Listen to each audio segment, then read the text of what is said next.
Dictation start होगी 5 second बाद।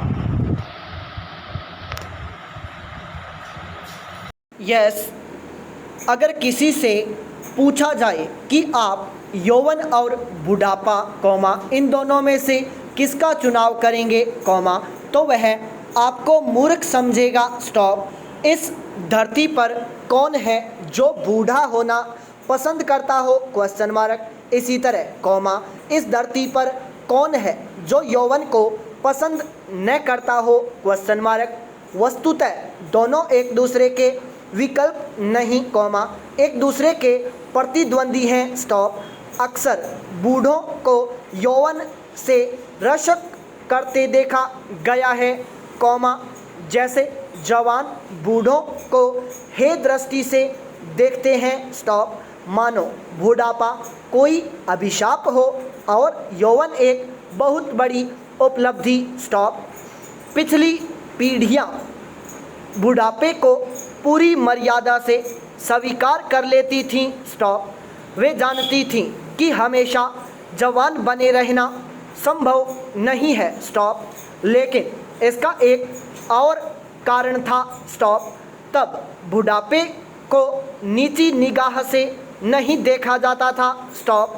सच पूछिए तो परिवार में जो ज़्यादा बुजुर्ग होता है सत्ता उसी के हाथ में केंद्रित होती थी। स्टॉप।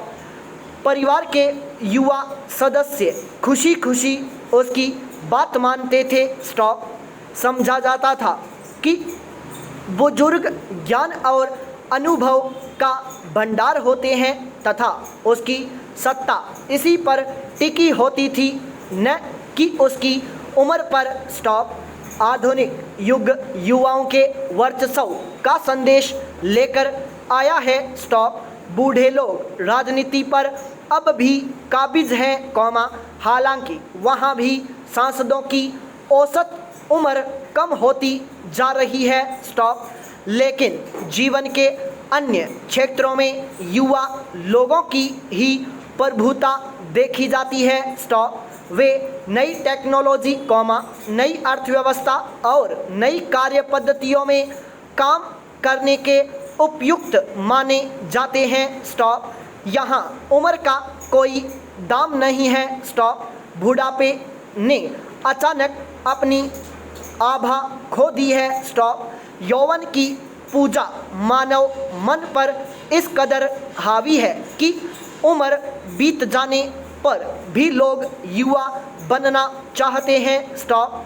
दूसरी तरफ वृद्धजन भी रंगीन टी शर्ट पहनकर और बालों को रंगकर युवा दिखने की कोशिश करते हैं और इनमें से कई तो जवानों को भी मात दे देते हैं। स्टॉप। पैरा। लेकिन यौवन और बुढ़ापे में एक ऐसा मूलभूत अंतर है जिसे मिटाया नहीं जा सकता। स्टॉप। इसी अंतर को इन शब्दों में व्यक्त किया गया है। काश यौवन जानता काश बुढ़ापा सक्षम होता। स्टॉप। यौवन में शक्ति और सक्रियता होती है। स्टॉप। वह नए नए रास्तों पर चलना चाहता है। स्टॉप।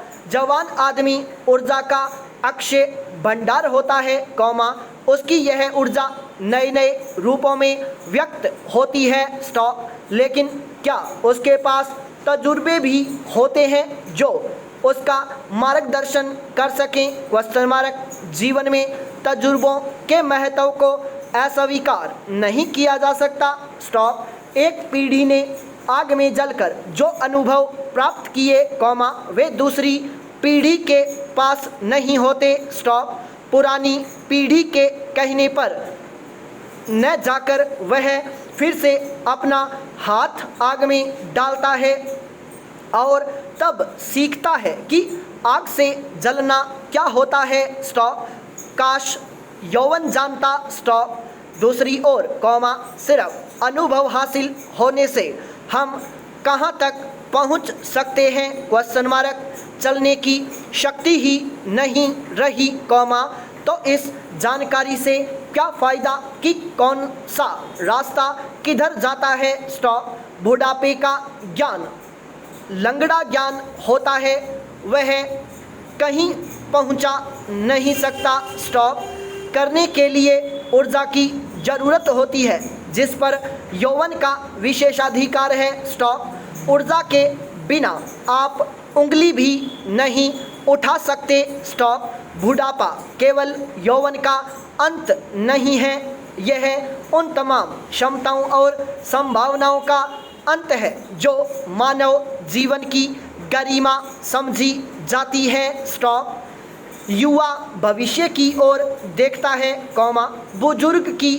निगाहें अतीत में भटकती रहती है। स्टॉप क्षमता के अभाव में बूढ़ा आदमी अपनी कल्पनाओं को साकार नहीं कर सकता है। स्टॉप वह सिर्फ सोच सकता है, कर नहीं सकता। स्टॉप सोचने की उसकी शक्ति बढ़ जाती है, क्योंकि उसके पास अनुभवों का विशाल भंडार रहता है, लेकिन करने की शक्ति कम हो जाती है, क्योंकि उम्र के साथ साथ उसकी शक्ति भी क्षीण होती जाती है। स्टॉप इसीलिए शोक व्यक्त किया गया है कि काश बुढ़ापा सक्षम होता।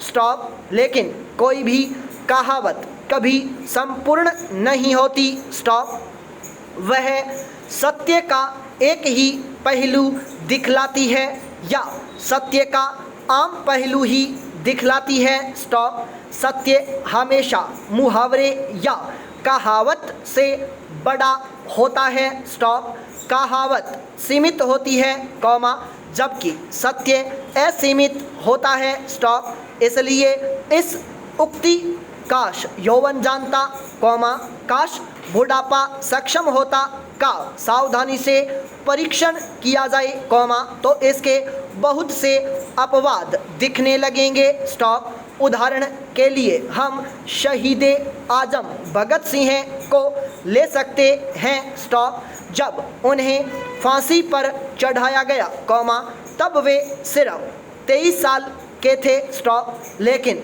इस संक्षिप्त जीवन अवधि की उपलब्धियां कितनी महत्वपूर्ण थीं। स्टॉप वे करते थे तो जानते भी थे। स्टॉप उन्होंने जो किया वह ज़्यादा प्रसिद्ध हुआ, लेकिन उनके प्रभुत लेखन से कम ही लोगों का परिचय है। स्टॉप भगत सिंह के निबंध मैं नास्तिक क्यों हूँ। स्टॉप विद्वानों और विचारशील लोगों के बीच उनकी विद्वता और मौलिकता को सदैव के लिए स्थापित करने के लिए काफ़ी है। स्टॉप मैं नास्तिक क्यों हूँ।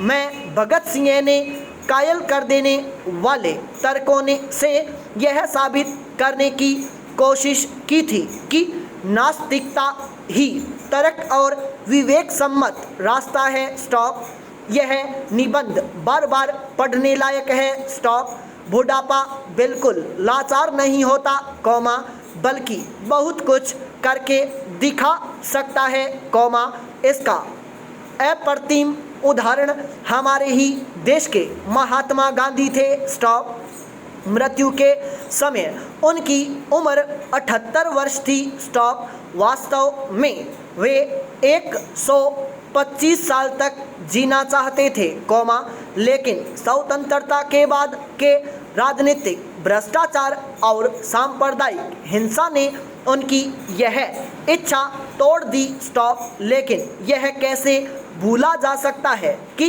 इस बूढ़े आदमी ने पूरे देश में राजनीतिक सामाजिक जागृति की लहर फैला दी थी। स्टॉप बूढ़े गांधी में जवान नेहरू से ज़्यादा ऊर्जा थी। स्टॉप 15 अगस्त 1947 को जब दिल्ली आज़ादी का जश्न मना रही थी, गांधी जी नोआखाली में सांप्रदायिक हिंसा की आग को बुझाने में लगे हुए थे। स्टॉप उन्होंने न केवल स्वतंत्रता संघर्ष का नेतृत्व किया, बल्कि दर्जनों किताबें लिखीं, हजारों पत्र लिखे, कई पत्रिकाओं का संपादन किया और लगभग पूरे देश की यात्रा की स्टॉप। इस महान आत्मा ने दिखा दिया कि इच्छा शक्ति हो तो उम्र आड़े नहीं आती स्टॉप। अपने जीवन के अंतिम दिनों में वे बांग्ला सीख रहे थे स्टॉप। कहा जा सकता है कि ये सभी अपवाद ही थे स्टॉप। मज़े की बात यह है कि ऐसे अपवाद सभी देशों में मिलते हैं संपूर्ण विराम।